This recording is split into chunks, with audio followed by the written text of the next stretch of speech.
We get a sneak peek at the Jean Grey School of the Future in Wolverine the X-Men number 29. We have a brand new miniseries from Image Comics with Dream Merchant number 1.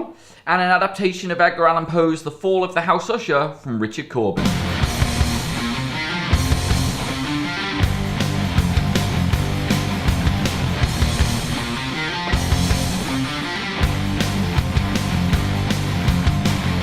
Okay, we're back for another week of reviewing comics. Yes, but we before are. we get to that, it's Dale's birthday!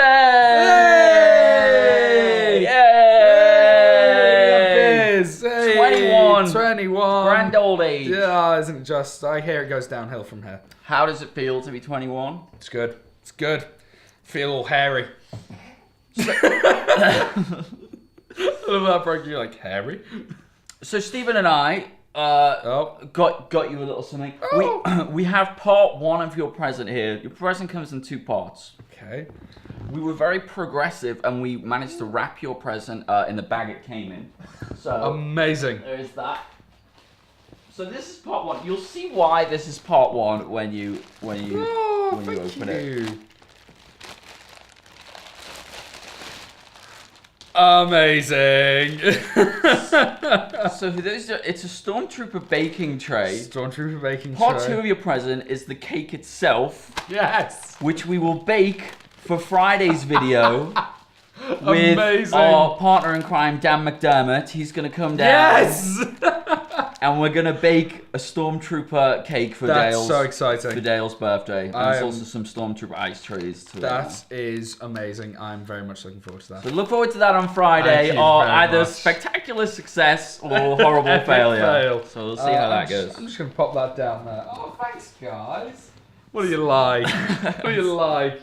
I'm Anyway, I'm a man. comic books. What are we talking about? We're talking about Wolverine and the X-Men. So again, we've talked about this a few times. I'm reading it. I've been reading this since issue 1, and Yep. every now and then they do these sort of one-shots that are quite. A break issue.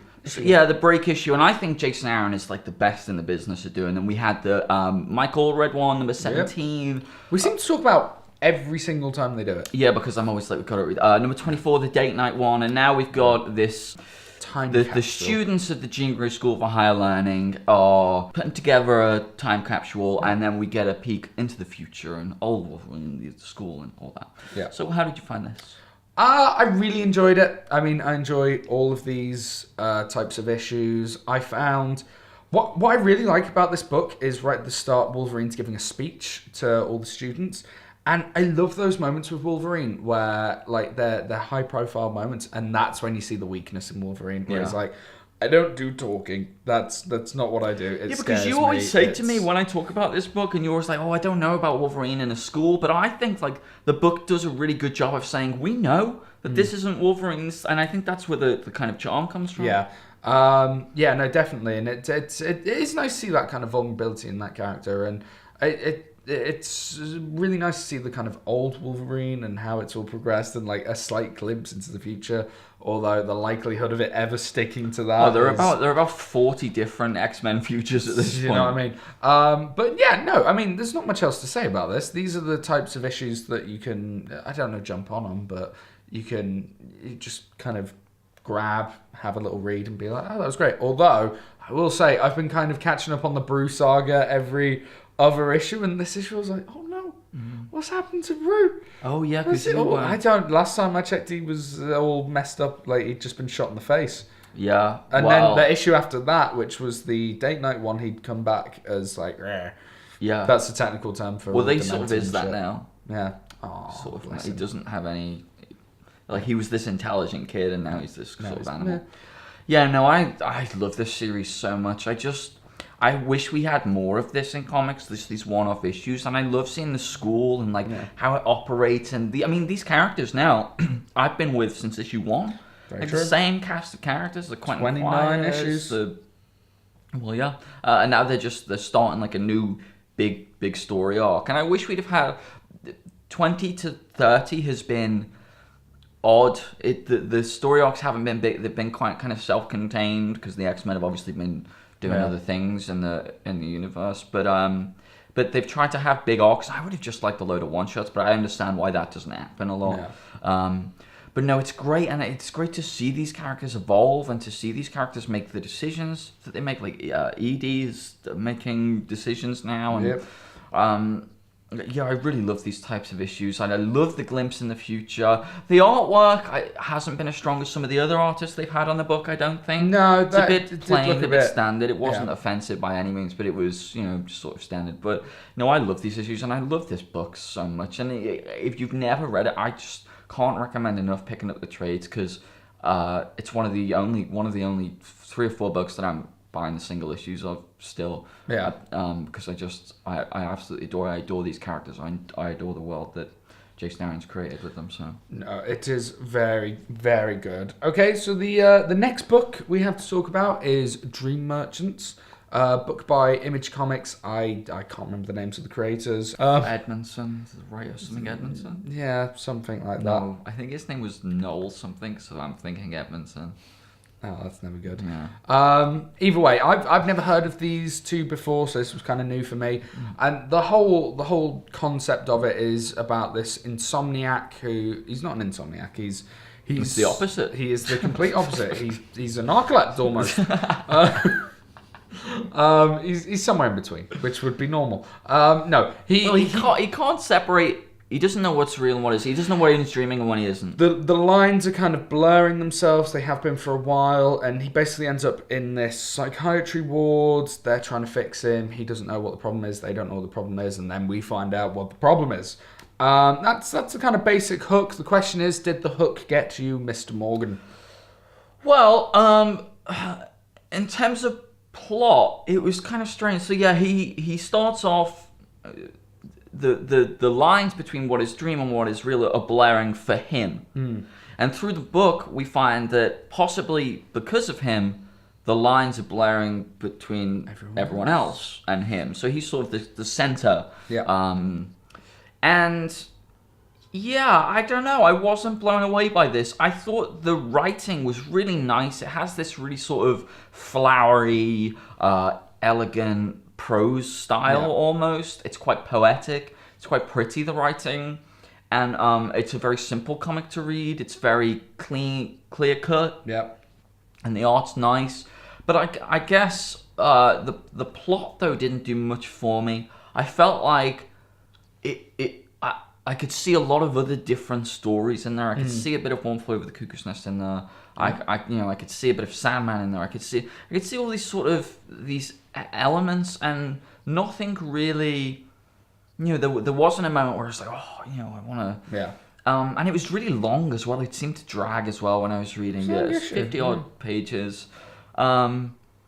So, it's a weird one. I feel like all the elements were there. It was really nicely written. The artwork was... I actually really liked the art in this book. I liked it quite a bit. Maybe not the overall art style, but especially the faces really reminded me of the way Francis Manapul draws faces in that kind of... I describe it as an almost like Disney-like facial drawings. It was very interesting. Facial drawing things. Very interesting art.